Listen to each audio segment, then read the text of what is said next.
তেল খড়ি রেসিপি আপনার কাছে কিলাখান লাগবো জানি না। এই রেসিপিটা কিন্তু খাইতে অনেক মজা, অনেক ভালো লাগে। আসসালামু আলাইকুম। তো খুব ভালো করে দেখতে পারা আমি এটারে দইয়া নিছি। তো একটু হলুদের পাউডার দিয়ে আমি এটারে মাখাইয়া নিমু। তারপরে আমি হালকা ফ্রাই কইরা এটা রান্না করবো। তোরা কইরা একটু ফ্রাই করে লাইমু। তো কই মাছটা মাখানি হয়ে গেছে। তো এখন আমি এটারে রান্না করবো। তো এইদিকে ভিউয়ার্স দেখতে পারলাম আমি একটা প্যান নিছি। তো ওটার মধ্যে আমি রান্নাও করবো, আবার ফ্রাই কইরা তারপরে আমি আবার ওটার মধ্যে রান্না করে লাইমু। তো কুকারের মধ্যে আমি আগুন দিচ্ছি না এখনো। সব সময় ট্রাই করি আমি যেটা রান্না করি ওটা আপনার লোকে শেয়ার করতাম। তো প্রথমে আমি দেখতে পারা আমি অতটুকু পরিমাণ দিমু তেল, যতটুকু পরিমাণে আমার মাছ ভাজাও হইব আবার রান্নাও করতে পারবো। মানে এক লগে আমি ও আন্দাজ কইরা একবারে আমি দিলাইলাম তেলটা। তো তেলের পরিমাণ দেখতে পারা কতটুকু দিছি। একটু গরম হয়ে গেলে পরে আমি মাছগুলো দিলাইম। হলুদ দিয়ে মাখিয়ে রাখা মাছগুলা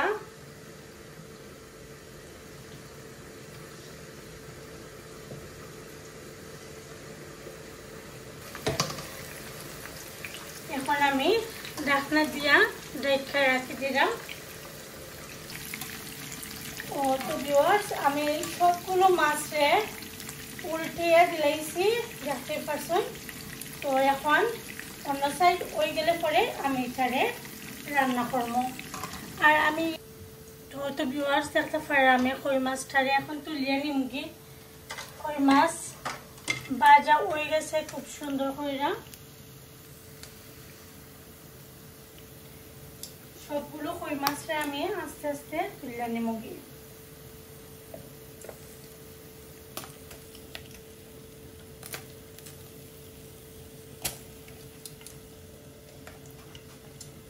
তো একটা ফাড়া আমি সবগুলো কই মাছে তুলিয়ে নিচ্ছি কি এখন এটারে রান্না।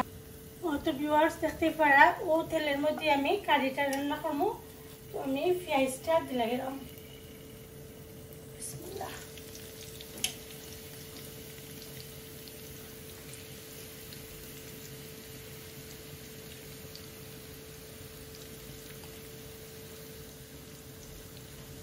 আর ও তো দেখতে পারা আমি লবণ দিছি।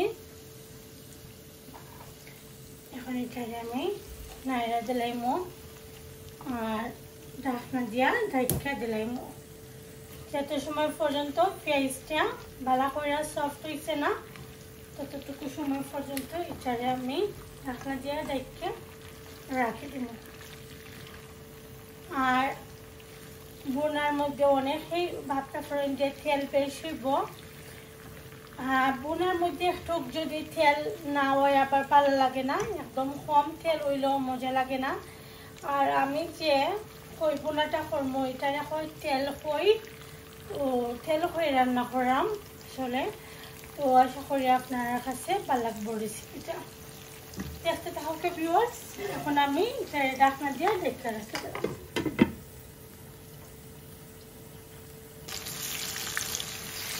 মাছের যে লাগে যে আমি পেঁয়াজটা কিটা করছিলাম খুব সুন্দর কইরা ভাজা হয়েছে। আমি একটু বাইন্দে দিলাই মইটারে, একদম প্রপার ম্যাশ করতাম না, আমি একটু হালকা কইরা বাইন্দে দিলাইমো, একদম প্রপার বানতাম না ভিউয়ার্স।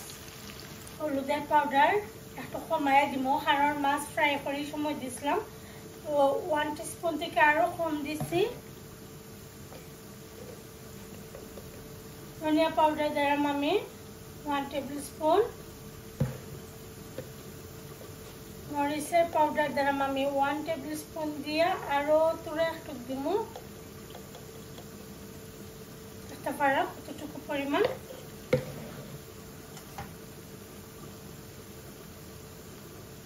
এখন আমি কাঁচামরিচ দিলাম।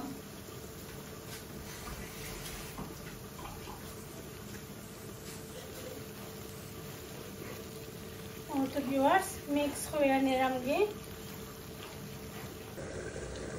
তো ভিউয়ার্স মাছটা তো মাছে লাগি যে মশলাটা আমি দিছি খুব সুন্দর করে কষানো হয়েছে এখন আমি এখানে একটু ঝোল দিলাম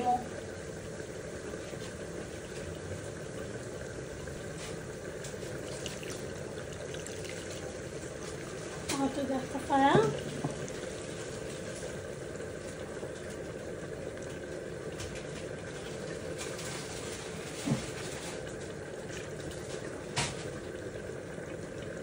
তো ঝোলটা দিলাইছি তারপরে আমি আস্তে আস্তে এই সময় এটার মধ্যে বলক উঠে যাইব ওই সময় আমি মাছটা দিলাইম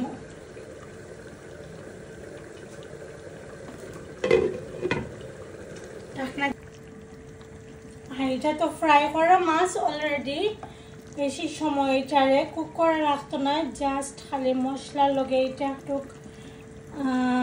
কষানি হইতো দ্যাটস ইট আর তো এটার মধ্যে এখন আমি ধনিয়া পাতা দিলাইম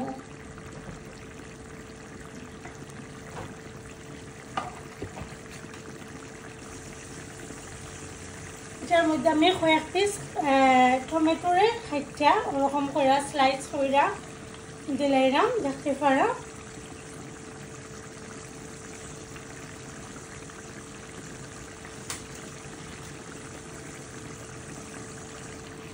তো ভিউয়ার্স একটু উল্টে দিই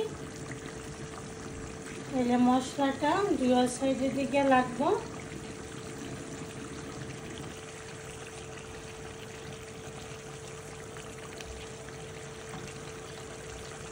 উল্টে না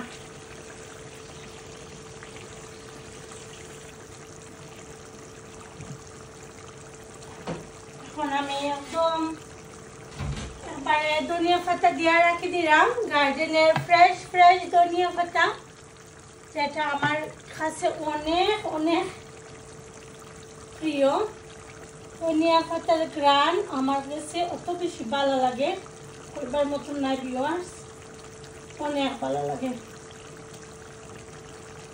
খুব বেশি ভালো লাগে গার্ডেনের ধনিয়া পাতা খাইতে একটু দিলেই হয়ে যায় বেশি দেওয়া লাগে না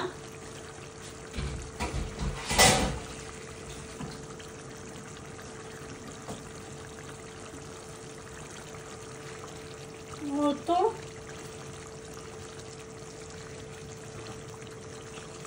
খুব সুন্দর করে জালো একটু 5-6 মিনিট এটারে রান্না করবো ভিউয়ার্স তারপরে নামাইলেমো আশা করি রেসিপিটা আপনার কাছে ভালো লাগে আর খুব রেসিপিগুলা আমি ট্রাই করি সব সময় দিবার লাগি তরকারিটা মাশাআল্লাহ অনেক সুন্দর একটা কালার আইছে হয়ে গেছে ভিউয়ার্স এখন আমি আগুনটা অফ করে নেব তো আমার রেডি হয়ে গেছে আমার তেল করে রেসিপিটা আশা করি আপনার কাছে ভালো লাগবে তো ভালো থাকুন ভিউয়ার্স সুস্থ থাকুন আল্লাহ হাফেজ আসসালামু আলাইকুম